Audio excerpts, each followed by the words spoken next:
अब हम स्टार्ट कर रहे हैं गुडविल।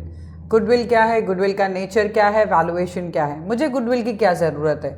किसी भी फर्म में कभी भी आपके नाम की वजह से अगर आप एक्स्ट्रा प्रॉफिट्स कमा पा रहे हो तो आपके पास गुडविल है। See, goodwill is an intangible asset which places an enterprise in an advantageous position due to which the enterprise is able to earn higher profit without putting extra efforts। कैसे? आप ब्रांड के नाम पे बहुत सारी चीज़ें खरीदते हो तो इसका मतलब वो ब्रांड ऑटोमेटिकली बिना एफर्ट किए ही बहुत अच्छा प्रॉफिट कमा रहा है, क्योंकि आप उसे मेन कह सकते हैं कि एक अट्रैक्टिव फोर्स है जो आपको वहाँ तक लेकर जाती है। तो वो जो इंटेंजिबल एसेट है उसे हम गुडविल बोलते हैं। मुझे क्या ज़रूरत है गुडविल को वैल्यूएट करने की, या फिर मैं पहले गुडविल क्यों पढ़ रहा हूँ, क्योंकि ये पार्टनरशिप है, हमने फंडामेंटल्स पढ़े हैं। तो पार्टनरशिप में गुडविल कैसे आया वो सब हम समझेंगे। अभी पहले हम समझ लेते हैं कि गुडविल क्या है और क्यों कैसे उसको यूज़ करना है, क्योंकि ये थोड़ा बड़ा कंसेप्ट है, उसको पहले से ही समझ लेना बहुत अच्छा रहता है। क्योंकि आगे के जो भी चैप्टर्स हम करने वाले हैं उन सब चैप्टर्स में आपको गुडविल का वैल्यूएशन करना पड़ेगा, तो पहले से ही आएगा तो बहुत अच्छा रह जाएगा हमारे लिए। Then characteristics and features of, हमें पता है ये इंटेंजिबल है, टेंजिबल एसेट तो है नहीं, टेंजिबल जिसको छू नहीं सकते हो, देख नहीं सकते हो, बट क्या है ये इंटेंजिबल एसेट है। आपका नाम, किसी के नाम से भी हम बहुत सारी चीज़ें कमा सकते हैं। हमारे शहर के अंदर आप ढूंढो कितनी सारी ऐसी शॉप्स हैं जो सिर्फ नाम की वजह से इतनी फेमस है और नाम की वजह से इतना चलती हैं, नहीं तो उनके जैसी चीज़ें बहुत सारे लोग बना के दे रहे हैं, है ना। लेकिन वही क्यों इतना चल रही हैं, क्योंकि उनका नाम बहुत पॉपुलर और फेमस हो चुका है। तो basically they earn that goodwill, वो गुडविल अर्न कर चुके हैं, इसकी वजह से उनका प्रॉफिट और हायर जा रहा है और हायर जा रहा है। ठीक है, इसको रियलाइजेबल, ऑब्वियसली गुडविल आप रियलाइज कर सकते हो, गुडविल आप रियलाइज कर सकते हो। ठीक है, देन आता है help in earning higher profits. और अभी मैंने बोला कि इंटेंजिबल एसेट है, आप इसकी वजह से पैसे और ज़्यादा अर्न कर सकते हो। ठीक है, attractive force, if I talk about again, अभी मैंने बताया कि आपको एक फोर्स मिलती है जिसकी वजह से आप उस ब्रांड, उस पर्टिकुलर पॉपुलर स्टोर या फिर शॉप की तरफ दौड़ते हो, क्योंकि बात कर रहे हो, सबको अच्छा लगता है, तो that attractive force is there. Valuation of goodwill is subjective, yes. यहाँ पे हमें ध्यान रखना है, अगर गुडविल नॉर्मली 2 टाइप की होती है, purchased goodwill and your earned goodwill. ठीक है, परचेज गुडविल तो ऑब्वियसली आपने पैसे देके खरीदी है तो उसका वैल्यूएशन तो फिक्स है, लेकिन अर्नड गुडविल को आपको जब वैल्यूएट करना है तो वो आप अपने हिसाब से करते हो। बहुत सारे फैक्टर्स होते हैं, आपकी शॉप किस पर्टिकुलर लोकेशन पे है, नेचर क्या है अपने बिजनेस का, then people who are handling that management staff कैसा है। सो बहुत सारे फैक्टर्स होते हैं जो आपकी गुडविल को बनाते हैं, जो आपके बिजनेस को कहीं ना कहीं हायर प्रॉफिट देते हैं। तो ऑब्वियसली आप अपने हिसाब से, अपने फैक्टर्स के हिसाब से अपनी गुडविल को वैल्यूएट करोगे। इसीलिए हम बोलते हैं valuation of goodwill is subjective. One enterprise के लिए कुछ अलग तरीके से वो निकाल सकती है, दूसरी कुछ अलग तरीके से निकाल सकती है, तो वो सब्जेक्टिव है, क्योंकि फैक्टर्स अलग अलग हैं, उनको अफेक्ट करने वाले फैक्टर्स अलग हैं। स्मॉल एंटरप्राइजेस होते हैं, मीडियम होते हैं, लार्ज होते हैं, वो अपने हिसाब से गुडविल को वैल्यूएट करते हैं। ठीक है, तो it is subjective. In the context of partnership, जो हम अब कर रहे हैं, पार्टनरशिप में मुझे गुडविल की क्या ज़रूरत है। पार्टनरशिप की जब हम बात करते हैं तो पार्टनरशिप में गुडविल हमेशा तब काम आएगी जब कोई पार्टनर सैक्रिफाइस कर रहा होगा। See, in context of partnership it is the value of share of profits that is sacrificed by the sacrificing partner. कोई पार्टनर जो सैक्रिफाइस कर रहा है कि जाने दे रहा है अपने प्रॉफिट्स को, वो वहाँ पे उसके वैल्यूएशन ऑफ जो शेयर ऑफ प्रॉफिट्स हैं उसके हिसाब से हम देखेंगे गुडविल कितना जा रहा है, कितना नहीं जा रहा है। मतलब जब सैक्रिफाइसिंग होगा कुछ भी पार्टनर के अंदर, पार्टनरशिप के अंदर, तो आपको गुडविल निकालनी ही पड़ेगी। सी, यहाँ देखते हैं नीड फॉर वैल्यूएशन, क्या जरूरत है मुझे गुडविल निकालने की। गुडविल निकालने की जरूरत, पहला, change in profit sharing ratio. अगर पार्टनर्स आपस में प्रॉफिट शेयरिंग रेशियो चेंज कर लेते हैं तो obviously somebody is sacrificing and somebody is gaining.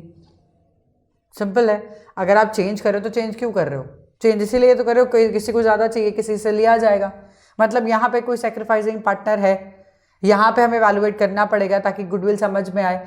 देखो हर जगह न्यू पार्टनर इज एडमिटेड, एक नया पार्टनर आया है तो ऑब्वियसली पुराने वाले पार्टनर में से सैक्रिफाइस तो करना पड़ेगा ना, तभी तो आप नए पार्टनर को अलाउ कर रहे हो।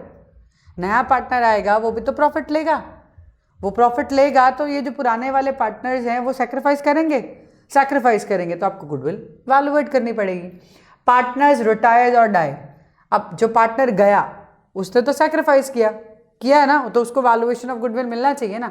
जो भी सैक्रिफाइस करेगा उसको उस टाइम के लिए हम वैल्यूएशन ऑफ गुडविल देंगे, उसको उस पर्टिकुलर टाइम के लिए देंगे, क्योंकि देखो मैं जा रही हूँ अपने बिजनेस से, तो मेरे नाम से तो इस बिजनेस ने कुछ ना कुछ तो कमाया है ना, मेरे नाम से इस बिजनेस से कुछ कमाया, तो उस टाइम पे मुझे पैसा चाहिए थोड़ा, तो वो मेरे को मेरी गुडविल की वजह से मिला है, तो मुझे उसको वैल्यूएट करना है। तो यही बात है कि सैक्रिफाइस जब भी करूंगी, चाहे मैं अपने शेयर को करूं, चाहे मैं खुद चली जाऊं, चाहे किसी एक नए पार्टनर को आने की वजह से मैं उसको थोड़ा अपना शेयर दूं, कैसे भी अगर मैं सैक्रिफाइस कर रही हूं मुझे चाहिए, सिंपल है, वन टाइम लेकिन चाहिए, तो वो वन टाइम वो गुडविल है, वो हम निकालेंगे। Then sold for going concern, मेरा बिजनेस नहीं चल रहा है लेकिन as we know going concern concept भाई बंद नहीं करना है, कोशिश करो बंद नहीं करना है, उसको चालू ही रखना है, सदियों पीढ़ियों तक चालू ही रखना है। तो अगर इस कंसर्न के लिए आप अपने बिजनेस को सेल कर देते हो, आगे किसी और को दे देते हो, तो गुडविल तो दे रहे हो ना अपनी, तो उसका वैल्यूएशन करना पड़ेगा। अमलगमेट, दो फर्म आपस में अमलगमेट हो रही हैं, मर्जर्स हो रहे हैं, किसी भी तरीके से इस तरीके से काम हो रहा है, तो गुडविल हमें वैल्यूएट करनी पड़ेगी। ठीक है। कन्वर्टेड इन अ कंपनी, एक पार्टनरशिप फर्म कंपनी में कन्वर्ट हो रही है, पार्टनरशिप फर्म कंपनी में कन्वर्ट हो सकती है, पहली बात तो यही समझ लो, हो सकती है। तो अगर हो रही है तो भी आपको गुडविल निकालनी पड़ेगी ताकि उसका वैल्यूएशन हो, उसकी एंट्रीज हो। आप क्या करने वाले हो, आपके लिए सिर्फ सिलेबस में change in profit sharing ratio में, न्यू पार्टनर एडमिट करेगा तब, रिटायर या डाई होगा तब, ये वाला पार्ट नहीं है। सोल्ड वाले में हम कह सकते हैं एक बार कि परचेजिंग गुडविल आ जाएगा, बट बाकी सब हम नहीं पढ़ रहे, that you will learn in your bachelors degree. जब आप आगे जाओगे, कॉलेज में जाओगे, तब आप अमलगमेशन पढ़ोगे, तब आप कंपनी का formation from the partnership other thing पढ़ोगे, तो तब आपको समझ में आएगा कि गुडविल हमें वहाँ कैसे यूज़ करना है। लेकिन फॉर 12th आप change in profit sharing ratio में कैसे गुडविल बनाएंगे या कैलकुलेट करेंगे, मेजर करेंगे, देन न्यू पार्टनर आएगा तब कैसे, पार्टनर रिटायर या डाई होगा तब कैसे। ठीक है, चलो इसके बाद देखते हैं कि what are the factors which are affecting our goodwill and what are the type of goodwill. अब हम बात करें गुडविल किससे अफेक्ट होती है, कौन से फैक्टर्स हैं जो गुडविल को अफेक्ट करते हैं, हमारे नाम को अफेक्ट करते हैं, हमारे काम को अफेक्ट करते हैं, जिससे हमारा प्रॉफिट ऊपर या नीचे जाता है। ठीक है, ये कुछ एक फैक्टर्स मैंने लिखे हैं और भी हो सकते हैं। एफिशिएंट मैनेजमेंट, आपकी कंपनी का मैनेजमेंट बहुत बढ़िया है, मैनेजर बहुत अच्छी तरीके से सब कुछ संभाल रहा है, नीचे कोऑर्डिनेशन है, प्रॉपरली सिंक्रोनाइज्ड है, सारा काम अच्छा चल रहा है, बहुत बढ़िया तरीके से काम होता है, ऑर्डर मिलता है और प्रॉपरली तरीके से टाइम पे पूरा हो जाता है, तो एफिशिएंट मैनेजमेंट है, ऑब्वियसली गुडविल आपकी बढ़ेगी ही बढ़ेगी। क्योंकि एक इंसान जो आपको ऑर्डर देगा, जो इंसान आपसे लेगा, उसको पता है कि आपके यहाँ पे प्रॉपर सिस्टम चल रहा है और प्रॉपर तरीके से उसका ऑर्डर फुलफिल होगा। सो ऑब्वियसली एफिशिएंट मैनेजमेंट है तो गुडविल बढ़ती है। फेवरेबल लोकेशन, ऑब्वियसली अगर आप, कई बार आपने देखा होगा कि आपके शहर के अंदर कुछ एक शॉप्स ऐसी हैं जो लोकेशन उनकी इतनी अच्छी है जिसकी वजह से 4 या 5 हम कह सकते हैं एरिया के लोग उनको एक्सेस कर पाते हैं, इसीलिए उनका प्रॉफिट बहुत ज़्यादा होता है। तो यस, फेवरेबल लोकेशन के कारण भी गुडविल बनती है। देन फेवरेबल कॉन्ट्रैक्ट्स, बहुत सारे कॉन्ट्रैक्ट्स मिल जाते हैं लोगों को, हमें भी मिलते हैं, आपको भी मिलते हैं, अच्छे अच्छे कॉन्ट्रैक्ट्स मिल गए आपके, बहुत अच्छे लोगों से जो बोल सकते हैं हम कॉन्टैक्ट्स अच्छे हैं जिसकी वजह से कॉन्ट्रैक्ट्स मिलते जा रहे हैं, तो फिर आपकी गुडविल बढ़ेगी ही बढ़ेगी। Then longer establishment of business, अब ये चीज़ को समझो, जब हमारे दादा परदादा उनके भी आगे वाली पीढ़ी, उन्होंने कोई एक बिजनेस चलाया था, उसको हम कैरी ऑन कर रहे हैं, उसको हम कैरी ऑन कर रहे हैं, तो ऑब्वियसली लोगों के अंदर वो ट्रस्ट बैठ जाता है उस बिज़नेस के लिए, वो लॉयल्टी रहती है उस बिज़नेस के लिए, इसीलिए उस बिज़नेस के अंदर प्रॉफिट भी ज़्यादा होते हैं। ध्यान रखना, लॉन्गर इस्टेब्लिशमेंट बिजनेस जितना होगा ना, उतना ज़्यादा लोगों का ट्रस्ट बैठता है, इसीलिए लोग ईजिली आपके पास आ जाते हैं। So that is why you maintain that goodwill, आपके पास वो गुडविल बन जाती है। एडवांटेज ऑफ पेटेंट्स, अगर आपने पेटेंट्स खरीदे हुए हैं तो अगेन वो आपको कहीं ना कहीं एडवांटेज देंगे ही, उसकी वजह से भी गुडविल बनती है। आप देखते नहीं हो कितनी बार आप कोई चीज़ खरीदने जाते हो, उसके ऊपर ट्रेडमार्क ढूंढते हो, उसके ऊपर जो अगर सारे मार्क्स आपको प्रॉपर मिल जाते हैं तो आपको उस पर्टिकुलर प्रोडक्ट के लिए लॉयल्टी बढ़ जाती है ना, तो वो पर्टिकुलर प्रोडक्ट आप इजीली ले लेते हो और आपको पता है कि भाई ये परफेक्ट है, इसको तो ले ही लेना चाहिए। So that is also going to establish the goodwill. Access to suppliers, यहाँ पे हमें ध्यान रखना है, एक्सेस टू सप्लायर्स, ठीक है। एक्सेस टू सप्लायर्स की अगर हम बात करते हैं तो ऑब्वियसली कुछ एक सप्लायर्स ऐसे हैं जो हर एक को नहीं मिलते, एक्सेस ऑफ सप्लाई मतलब एक्सेस का मतलब होता है कुछ एक रॉ मटेरियल है वो सबको डिफिकल्ट होता है अचीव करने के लिए. It's very difficult for a people to achieve that particular या फिर एक्सेस दैट पर्टिकुलर सप्लाई हो. ठीक है, तो वो बात नहीं कर पाते, रॉ मटेरियल नहीं मिलता. लेकिन आपको इजीली वो रॉ मटेरियल मिल रहा है, आपके अच्छे कॉन्ट्रैक्ट्स हो गए हैं, कॉन्टैक्ट हो गया है सप्लायर के साथ, तो obviously it is going to give you goodwill. ठीक है, आप क्वालिटी मेंटेन कर रहे हो अपने प्रोडक्ट की, कहीं पे भी सैक्रिफाइस नहीं कर रहे हो क्वालिटी से, गुडविल बनेगी ही बनेगी. Market situation, covid, if I talk about Covid, तो सब्जी वालों का, दूध वाले का, है ना, फिर अपने मेडिकल स्टोर वाले का, कितने लोगों के पास, कितने लोगों की मार्केट सिचुएशन के हिसाब से गुडविल बनी.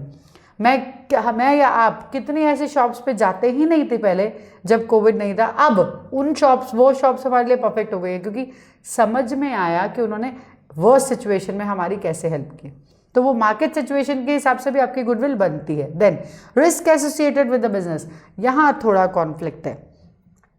कहते हैं अगर रिस्क बहुत ज़्यादा हो तो नाम बहुत कम होता है, रिस्क नॉर्मल हो या कम हो तो नाम ज़्यादा होता है. ये आप समझो, ये बहुत ज़रूरी है क्योंकि रिस्क अगर ज़्यादा होता है तो लोग उतने लॉयल नहीं हो पाते, डरते हैं आपसे कनेक्ट होने में क्योंकि डर लगेगा उन्हें चीज़ों के लिए, इसीलिए वो उतना गुडविल नहीं बन पाएगा. लेकिन अगर रिस्क नॉर्मल है या कम है उससे तो गुडविल आपका बढ़ता जाएगा. देन नेचर ऑफ बिजनेस, आपका बिजनेस का नेचर क्या है, डे टू डे एक्टिविटीज़ जिसका बहुत डिमांड है, सप्लाई भी प्रॉपर हो रहा है, लोगों तक पहुंच पा रहे हो तो गुडविल बढ़ेगी, नहीं पहुंच पा रहे हो कम होगी. पास्ट परफॉर्मेंस, आपने पास्ट में कोई गलतियां की है, प्रॉब्लम की है, लोग आप पर ट्रस्ट नहीं कर पा रहे हैं तो सॉरी, गुडविल बनाने में इतना इजी नहीं रहेगा. लेकिन अगर पास्ट में आप परफेक्ट रहे हो, हमेशा हर सिचुएशन को बहुत प्रॉपरली आपने हैंडल किया है तो आपकी गुडविल बढ़ने ही वाली है. अदर फैक्टर कौन से हो सकते हैं, कस्टमर के साथ आपका रिलेशनशिप कैसा है, एम्प्लॉयज़ को आप कैसे ट्रीट करते हो, आफ्टर सेल सर्विसेज कैसे देते हो, so all that factor is going to affect your goodwill. ठीक है, so these are the factors which give negative और may be positive impact on your goodwill. तो आपका गुडविल पे ये सारे पार्ट हमारे कहीं ना कहीं हेल्प करते हैं. फिर हम बात करते हैं कितनी तरह की गुडविल होती है. There are 2 type of goodwill. One is purchased goodwill, second is self generated और नॉन परचेज, आपने खुद बनाई है, अर्नड. परचेज गुडविल बहुत ईजी है. क्या करोगे आप, जब भी आप बिजनेस परचेज करते हो तो एसेट्स अकाउंट डेबिट करते हो टू लाइबिलिटीज, उसकी लाइबिलिटीज भी ले रहे हो, टू यहाँ पे जब जो भी आप पेमेंट दे रहे हो, टू लिखेंगे वेंडर कंपनी और जिस कंपनी को आप पेमेंट देने वाले हो. ठीक है, सो इधर लिखेंगे वेंडर कंपनी अकाउंट. ठीक है, आपने लिखा. अब कितनी बार ऐसा होगा, लाइबिलिटी और वेंडर दोनों को मिलाकर अमाउंट ज़्यादा होगा कंपेयर टू द एसेट. आप ज़्यादा पे कर रहे हो, तो ज़्यादा किस लिए पे कर रहे हो, एक्चुअली में देना है कंपनी को 6 लाख बट आप दे रहे हो 8 लाख, तो आप क्यों ज़्यादा दे रहे हो, बिकॉज ऑफ गुडविल. तो यहाँ पे आपकी गुडविल बैलेंसिंग फिगर होती है, यहाँ पे आपकी गुडविल बैलेंसिंग फिगर होती है जो आप एक्स्ट्रा पेमेंट करते हो for the purchase of any account.